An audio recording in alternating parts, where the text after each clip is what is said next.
General గా నేను ఎప్పుడు కూడా నిర్దిష్టమైనటువంటి ఆధారాలు లేకుండా కాగితాలు లేకుండా ప్రూఫ్ లేకుండా ఎప్పుడు అలిగేషన్ చేయలేదు. ఇవాళ ముఖ్యమంత్రి గారికి సంబంధించి నా దగ్గర అని చెప్పే ఇవాళ ఈ ప్రెస్ కాన్ఫరెన్స్ ఏర్పాటు చేయడం జరిగింది. ప్రత్యేకించి మన రాష్ట్ర ముఖ్యమంత్రి గారు ఎప్పుడు ఒక మాట చెప్తూ ఉంటారు, మేము అప్పులు తీసుకొచ్చిన అప్పులు ఏం చేస్తున్నామంటే కేసీఆర్ గారు ఇదివరకు తీసుకొచ్చినటువంటి అప్పుల్ని తిరిగి చెల్లిస్తున్నాం, నెలకు 6,500 కోట్లు రుణాలను మేము తిరిగి చెల్లిస్తున్నాం, కాబట్టే మేము పెన్షన్లు కాబట్టే మేము ఫీ రీఎంబర్స్మెంట్ ఇవ్వలేకపోతున్నాం, కాబట్టే మేము హాస్పిటల్లో మందులు పెట్టలేకపోతున్నాం, సూది లేనటువంటి స్థితిని తీసుకొచ్చినాం, దీనికి అంతటికీ కేసీఆర్ గారి కారణమని చెప్తారు.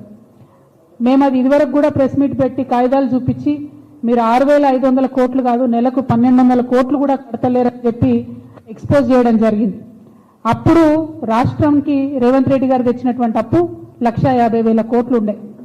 ఇప్పుడు రేవంత్ రెడ్డి గారు తీసుకొచ్చిన అప్పు 2 లక్షల కోట్లకు చేరింది. ఆయన 2 లక్షల కోట్లు తీసుకొచ్చినా కూడా పెన్షన్ అయితే ఇస్తలేడు, ఆడపిల్లలకు మహాలక్ష్మి పథకం అయితే ఇస్తలేడు. మనమేమనుకుంటాం, పోనీ ఇంకా కూడా అప్పులు కడుతురేమో అనుకుంటాం. అయితే ఆర్ఈసి రూరల్ ఎలక్ట్రిఫికేషన్ కార్పొరేషన్ అనేటటువంటిది దేశంలో ఒక సంస్థ ఉంటుంది. ఆ సంస్థ అన్ని రాష్ట్రాలకు కూడా రుణాలు ఇస్తూ ఉంటుంది పెద్ద పెద్ద ప్రాజెక్టులు కట్టడానికి. అది ఇరిగేషన్ ప్రాజెక్టులు కావచ్చు, ఇంకోటి కావచ్చు ఇస్తూ ఉంటుంది.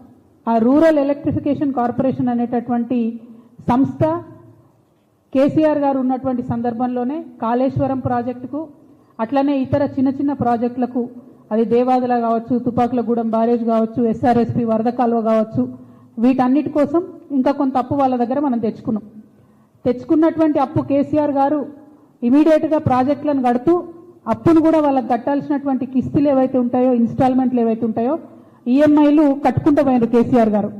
అందుకనే ఆ సంస్థ కేసీఆర్ గారికి 2022లో మనకు ఏ గ్రేడ్ ఇచ్చింది.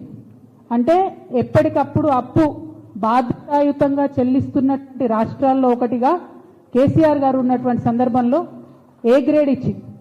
ఏ గ్రేడ్ సిబిల్ రేటింగ్ ఇచ్చింది కాబట్టే కేసీఆర్ గారు ప్రాజెక్టులకు కట్టాలనుకున్నప్పుడు మళ్ళా తిరిగి ఆయనకు అప్పులు పుట్టింది. మన రాష్ట్రం కూడా నంబర్ 1 స్థాయికి పోయింది.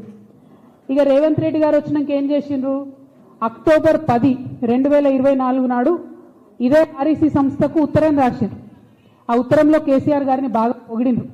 మైక్ల ముందు తిడతారు రేవంత్ రెడ్డి గారు, కానీ ఈ ఉత్తరంలో ఎంత బాగా పొగిడిండ్రంటే, మేము మీ దగ్గర అప్పు తెచ్చుకున్నాం, కాళేశ్వరం ప్రాజెక్టును ఎన్ని కష్టాలు వచ్చినా కట్టినాం, కోవిడ్ సమయంలో కూడా పనులు ఆగకుండా కట్టినటువంటి కాళేశ్వరం ప్రాజెక్టు ప్రజలకు ఉపయోగపడుతుంది అని చెప్పి చాలా మంచి మంచి మాటలు కేసీఆర్ గారి గురించి చెప్పింది. అవన్నీ కూడా నేను మీకు ఇస్తా.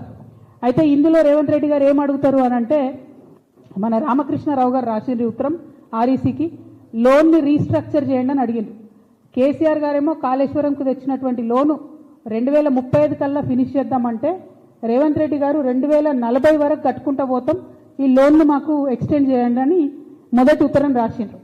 తర్వాత వాళ్ళు మళ్ళా రిప్లై రాసిండ్రు, మేము మీకు లోను పెంచలేము, మీకు 2035 లోపలనే మీరు ఫినిష్ చేసుకోవాలి, మీరు కట్టాల్సినటువంటి కిస్తులని టైంకి కట్టాలి అని చెప్తూ రాస్తూ వాళ్ళు ఒక అలిగేషన్ చేస్తారు. ఏమనంటే, గత 3 నెలలుగా, అంటే ఇది 2024లో వచ్చినటువంటి ఉత్తరం, జరుగుతున్నటువంటి ప్రత్యుత్తరాల్లో వాళ్ళు ఏమంటారంటే, మీరు డెట్ సర్వీసింగ్లో కన్సిస్టెంట్ డిఫాల్ట్ చేస్తున్నారు, అంటే మీరు కట్టాల్సింది కడతలేరు, 3 నెలలుగా కట్టాల్సింది కడతలేరు, ఆర్బీఐలో ఒక్క రోజు లేట్ అయినా కూడా మా సంస్థకు చెడ్డ పేరు వస్తుంది, కాబట్టి మీరు తక్షణమే అప్పు చెల్లించండి అని చెప్పి వాళ్ళు నవంబర్ 2024లో రాసిండ్రు. రాస్తే కూడా రాష్ట్ర ప్రభుత్వం చీమగుట్టినట్టు కూడా లేకుండా కాళేశ్వరం ప్రాజెక్ట్ని కంప్లీట్గా ఒక నాన్ పెర్ఫార్మింగ్ అసెట్గా మార్చాలని చెప్పి వాళ్ళు విస్మరించిండ్రు. ఉత్తర ప్రత్యుత్తరాలు జరుగుతూనే ఉన్నాయి మొత్తం సంవత్సర కాలంగా. ఇవాళ మొన్న 20 రోజుల కింద జూన్ 6 నాడు ఆ సంస్థ మళ్ళా ఉత్తరం రాసింది రాష్ట్ర ప్రభుత్వానికి.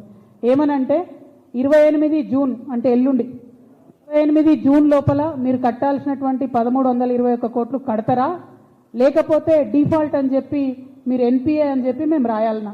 అట్లా రాస్తే క్లియర్గా చెప్తారు, మీ రాష్ట్రానికి ఇబ్బంది, మా సంస్థకు కూడా ఇబ్బంది, ఇద్దరి రేటింగ్స్ కూడా పడిపోతాయి, దయచేసి వెంటనే కట్టండి అని చెప్పింది.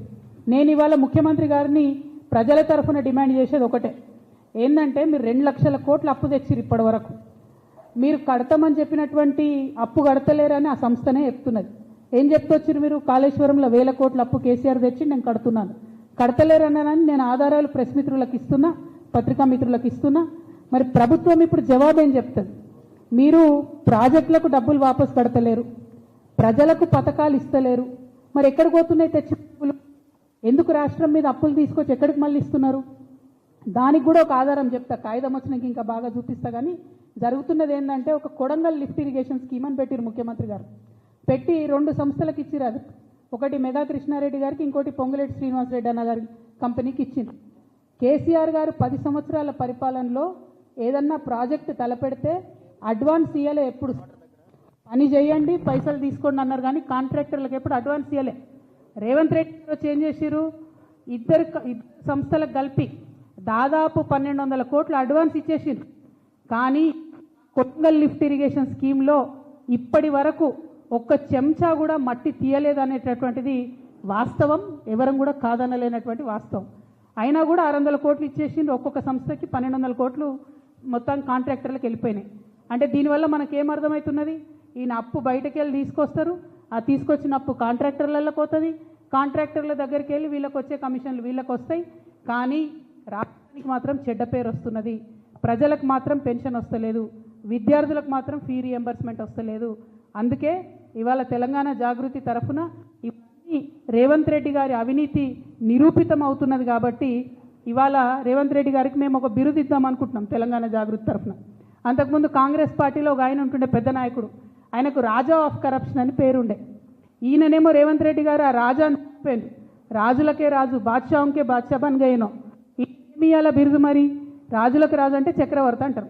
అందుకనే తెలంగాణ జాగృతి తరఫున ఇవాళ రేవంత్ రెడ్డి గారికి అవినీతి చక్రవర్తి అనేటటువంటి బిరుదుని ఇస్తున్నాం. ఈ అవినీతి చక్రవర్తి గారి అవినీతి భాగవతం అంతా మీకు తెలుసు. నేను సమాచారం లేకుండా మాట్లాడను, మీకు తెలుసు నేను ఆధారం లేకుండా మాట్లాడను.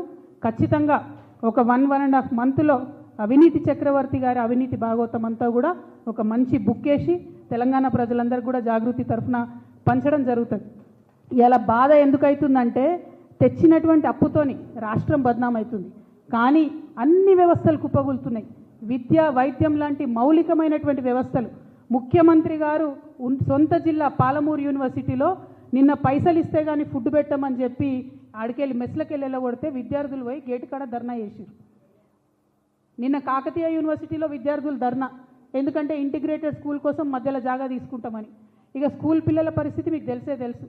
ప్రైవేట్ బడ్జెట్ స్కూళ్లకు 150 కోట్లు ఇచ్చేది ఉంది, ఇయ్యలేదని పేద పిల్లల్ని వాళ్ళు బయటకు వెళ్ళగొట్టేటటువంటి పరిస్థితి ఉన్నది. 8000 కోట్లు ఫీ రియంబర్స్మెంట్ బకాయిలు ఉన్నాయి. అంటే విద్యకు, వైద్యానికి కూడా ఎండబెట్టి మీరు కాంట్రాక్టర్ల కడుపు నింపుతున్నారు, కమిషన్లు తీసుకుంటున్నారు. కాబట్టే ఇవాళ మిమ్మల్ని అవినీతి చక్రవర్తి అని చెప్పి బిరుదిస్తూ ఉన్నాం. మిమ్మల్ని మేము డిమాండ్ చేస్తూ ఉన్నాం,